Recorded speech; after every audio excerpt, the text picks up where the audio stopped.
We are in a season bazalwane yokwakhiwa kwebandla.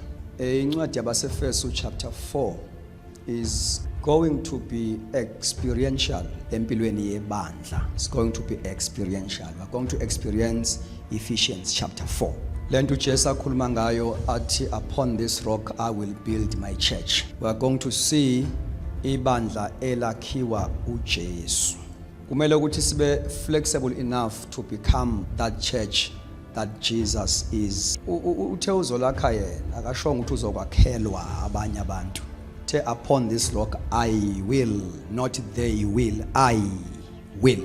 Upon this rock, upon me, because that revelation is a revelation of Christ. Upon myself I will build my amagama elam lakhiwa yim ngilakhela.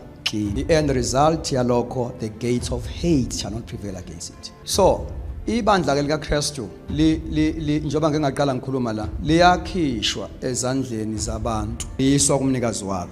So long as lisezandleni zabantu, it will remain denomination. It will remain a operator like institutions, not as an army of the Lord, but as a body of Christ where all members are participants. One of the things okumele ukuthi see embrace is an apostolic mindset in terms of building the church. Abapostoli, they've got a different view ngama members ebandla. The way they view the members of the church was totally different. If you can compare the Christian workers, the ministers of our time. Uma abapostoli bebona abantu besindiswa, ababona abakhiphi beyishumi, ababona abantu abazobenza banethezeke bahlale kahle. No, when they view the members of the church, they view them as ministers. That is why babephuthumisa ubhabhadiso lukamoya oyingcwele. Immediately besindiswa baphuthumisa ubhabhadiso lukamoya oyingcwele, because they view them as as workers, Christian workers, as ministers. You don't have to wait ukuthi uze ube ne status esithile ne title ethile before you become a Christian worker. All members of the New Testament church, there are stages of growth.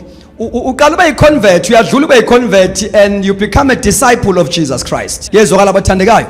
You become a disciple of Jesus Christ, and after that you must become a servant. Ngoba lapha ya ku discipleship, one of the things ezenzakala khona, you discover your calling, your assignment, your ministry. Glory to Jesus. So that at the end of the day, ungabi misfit in the house of God. So if you miss discipleship, you become a misfit and you remain a convert. Noma ungaba 20 years usindisiwe, kodwa uma ungazange uthi enter a discipleship process, you become a convert. You remain a convert. Now a convert to make, you cannot be entrusted to uNkulunkulu ngezinto zombuso if you are a convert. Umguquki. And ayikho into engozi oba umguquki ngiyeza kule subject.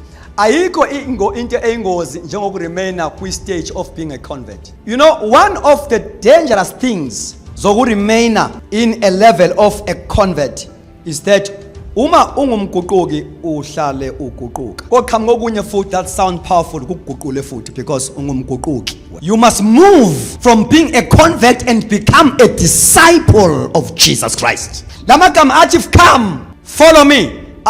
Fanele siwa underline ngoba abathunywa abantu bengabizwanga.